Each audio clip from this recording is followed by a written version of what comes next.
Assalamualaikum warahmatullahi wabarakatuh. Halo semuanya, perkenalkan saya Indira Ramadhani, mahasiswa program studi Pendidikan Agama Islam Fakultas Ilmu Tarbiyah dan Keguruan UIN Sunan Kalijaga Yogyakarta dengan NIM 24104010070. Pada kesempatan kali ini, saya akan membawakan video pembelajaran dengan tema perkembangan ilmu tasawuf di abad pertengahan. Kita akan bersama-sama menyelami bagaimana tasawuf berkembang di masa kejayaan Islam, mengenai pemikiran tokoh sufi besar, serta memahami nilai-nilai spiritual yang tetap relevan hingga saat ini.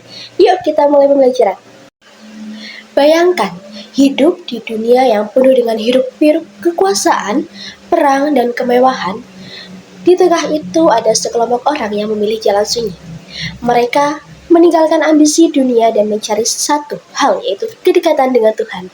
Mereka inilah para sufi. Dan dalam video ini kita akan telusuri bagaimana tasawuf itu berkembang di abad pertengahan serta jejak pemikiran besar seperti Ibnu Arabi yang mengubah wajah spiritual Islam. Tasawuf sebenarnya bukan ajaran baru. Jejaknya itu sudah ada sejak zaman Nabi Muhammad SAW dalam kesederhanaan hidup beliau, dalam zikir malam, dalam tangis penuh cinta kepada Allah Subhanahu wa Ta'ala. Tetapi seiring berjalannya waktu, tasawuf itu tumbuh menjadi disiplin ilmu, menjadi jalan bagi mereka yang haus akan keikhlasan dan kebersihan hati.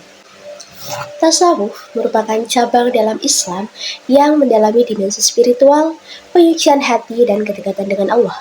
Nah, dalam sejarahnya, tasawuf itu mengalami perkembangan pesat terutama pada abad ke-6 hingga ke-7 Hijriah.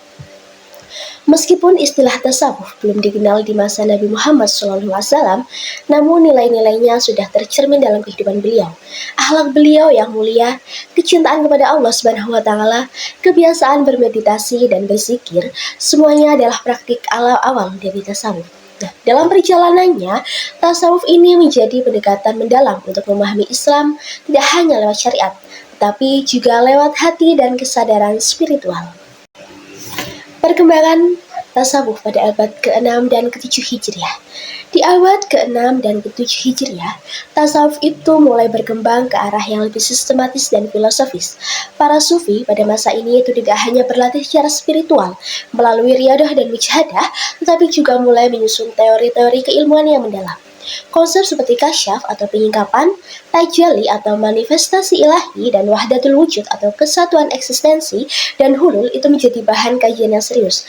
Nah, apa sih tujuannya? Jadi, tujuannya adalah untuk memahami realitas batin di balik dunia fisik dan memperkuat hubungan makhluk dengan Sang Pencipta. Selanjutnya, pertumbuhan thariqat. Perkembangan tasawuf juga ditandai dengan lahirnya berbagai thariqat atau jalan spiritual. Setiap thariqat ini memiliki metode zikir, ibadah, dan pendidikan spiritual yang khas. Yang pertama ada thariqat Qadiriyah. Ini didirikan oleh Abdul Qadir Al-Jailani di Baghdad. Ini menekankan zikir dan ibadah dan keikhlasan. Kemudian yang kedua ada thariqat Rifa'iyah. Ini terkenal dengan latihan yang ekstrim seperti patukan ular dan tahan api. Apabila murid tersebut tidak merasakan sakit, maka ia telah dianggap telah mencapai fana, yaitu hilangnya kesadaran karena fokus kepada Allah Subhanahu wa Ta'ala. Kemudian thariqat yang ketiga ada thariqat Suhrawardiyah yang menekankan pendidikan rohani yang mendalam. Kemudian yang keempat ada thariqat Syadziliyah yang menghasilkan karya terkenal seperti Al-Hikam dan Ibnu Athaillah. Kemudian thariqat yang terakhir itu ada thariqat Mu'allawiyah yang dipimpin oleh Jalaluddin Rumi yang menggabungkan antara puisi dan tarian spiritual. Selanjutnya perkembangan tasawuf di tanah Persia.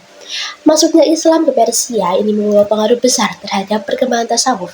Bahasa Persia ini menjadi alat ekspresi pemikiran tasawuf yang kaya dan dalam. Namun pada masa dinasti Safawiyah pada tahun 907 Hijriah atau tahun 1502 Masehi, tasawuf ini mulai ditekan. Penguasa Syekh Ismail menjadikan mazhab Syiah sebagai mazhab resmi dan menghapus banyak jejak tasawuf. Kemudian para sufi ini diburu dan banyak ajaran sufistik yang dilarang. Selanjutnya ada biografi dari Ibnu Arabi. Salah satu tokoh besar tasawuf pada abad pertengahan adalah Ibnu Arabi. Ibnu Arabi lahir di Murcia, Spanyol pada tahun 560 Hijriah. Ia berasal dari keluarga terpelajar dan telah menjelajah ke berbagai negara Islam. Ibnu Arabi ini dikenal sebagai pemikir tasawuf falsafi. Apa itu tasawuf falsafi? Jadi tasawuf falsafi yaitu tasawuf yang menggabungkan pengalaman spiritual dengan filsafat dan rasionalitas. Karya-karyanya itu seperti Fusuhat al-Makiyah dan Fusus al-Hikam ini menjadi rujukan utama dalam dunia sufi. Ibnu Arabi menyampaikan banyak konsep mendalam tentang tasawuf, terutama wahdatul wujud, bahwa seluruh makhluk pada dasarnya berasal dari satu wujud, yaitu Allah Subhanahu wa Ta'ala. Menurutnya, segala yang ada di alam semesta ini hanyalah pancaran dari keberadaan Sang Ilahi. Selain itu, ia juga menjelaskan tentang hakikah Muhammadiyah, yakni bahwa Muhammad adalah cerminan pertama dari wujud Allah yang menciptakan alam. Dan yang cukup kontroversial, ia mengusung konsep wahdatul adyan, bahwa semua agama pada dasarnya bersumber dari satu hakikat ilahi.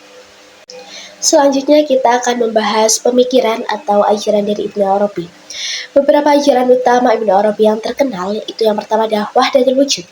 Yang ini berarti segala yang berada itu bersumber dan kembali pada Allah Subhanahu wa Ta'ala. Kemudian yang kedua ada Hakikah Muhammadiyah, itu berarti Nur Muhammad sebagai asal mulai penciptaan. Kemudian yang ketiga ada Wahdatul Adyan, kesatuan agama dalam dimensi spiritualnya, walaupun berbeda bentuk lahiriah.